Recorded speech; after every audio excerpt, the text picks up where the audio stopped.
আসসালামু আলাইকুম। কেমন আছো তোমরা? আশা করি সকলে ভালো আছো। তবে আমি তো এখনও সুস্থ হতে পারছি না, যে আল্লাহর কাছে দোয়া করি আল্লাহ যেন আমাকে তাড়াতাড়ি সুস্থ করে দেয়।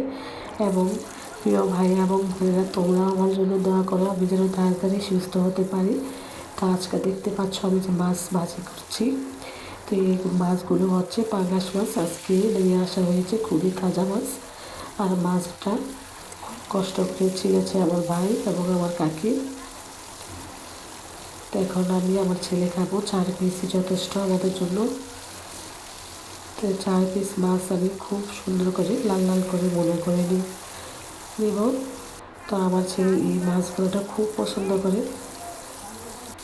দেখো আমি খুব কড়া ভাজা দিয়েছি মাছগুলো। বোনার মাছগুলো এরকম কড়া করে ভাজা করলে খুব ভালো লাগে খেতে। তো সবগুলো মাছ আমি তুলে নিচ্ছি। আর এই একই তেলের মধ্যে দিয়ে দিচ্ছি আমি পেঁয়াজ। তো পেঁয়াজ কুচিগুলো দিয়ে আমি এগুলোকেও ভেজে নেব। তো পেঁয়াজ কুচিটা কিন্তু আমি সময় নিয়ে ভাজবো।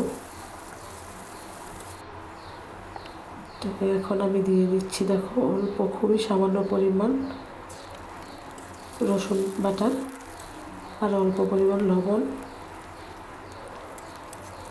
তো লবণটা দিয়ে আমি ভালো করে রসুনটা একটু ভেজে নিব।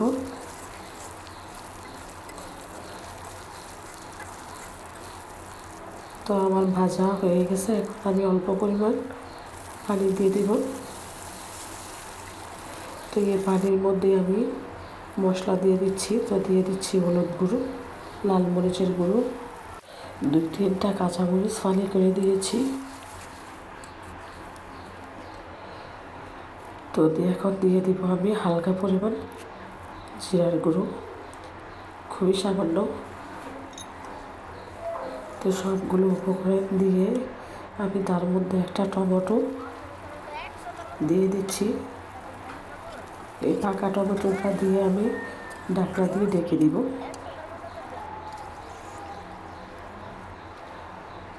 তো ঢাকনা দিয়ে কিছুক্ষণ আমি রান্না করব। তো উপরে কিন্তু তেলটা চলে আসছে। তো এখন আমি দিয়ে দিব সেই মাছগুলো যে ভেজে রেখেছিলাম, সেই মাছগুলো দিয়ে দিচ্ছি এটার মধ্যে।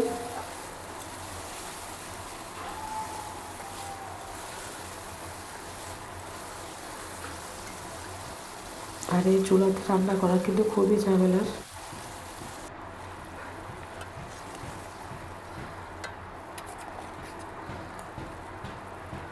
তো মাছগুলো আমি দেখো একটা একটা করে বসিয়ে দিচ্ছি।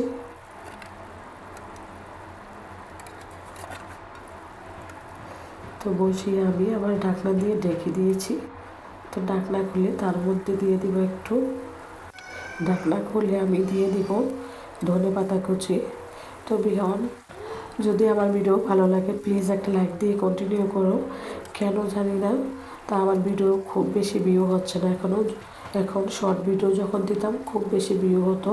আর এই লং ভিডিও কিন্তু আমি খুব বড় করে দিই না, 3 মিনিট অথবা 4 মিনিট, এর চেয়ে বেশি বড় করি না। তারপরেও কেন ভিউ হয় না বুঝতেছি না। তো মাছগুলোটা দেখতে পাচ্ছ কতটা সুন্দর হয়েছে। আর এখন সুন্দর করে সেগুলো আমি তুলে নিচ্ছি। দেখতে পাচ্ছ মাশাআল্লাহ কতটা সুন্দর হয়েছে আমার মাছগুলোটা। আর খেতেও অনেক স্বাদ হবে।